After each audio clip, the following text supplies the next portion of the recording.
So drum roll, please. The Newsmaker of the Year from the Canadian Press, as chosen by our clients, is Mark Carney, the Prime Minister of Canada.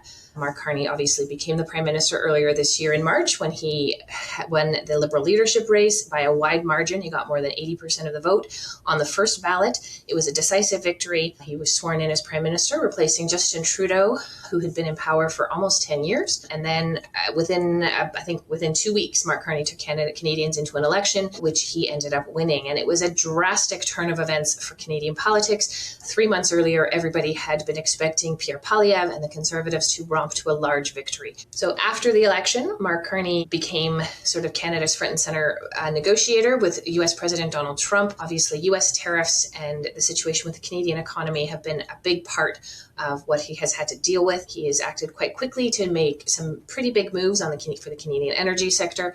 And as we're ending this calendar year, he is also inching closer to a majority government. He only won a minority in April, but two Conservatives have since crossed the floor to the Carney Liberals just in the last couple of months. We're expecting the possibility that more will actually cross the floor in the coming weeks, which will give him a majority government and will be an even bigger blow to the Conservatives and Pierre Poilievre. Mr. Poilievre, maybe notably, was the newsmaker for the last 2 years in Canada and for the Canadian press because of what he was doing with the Conservatives, leading them to large leads in the polls and the expectation that they were sort of the government in waiting. But what a difference a year makes. Mark Carney, too, turned everything on its head and is a large reason why many of the editors picked him as the Newsmaker of the Year.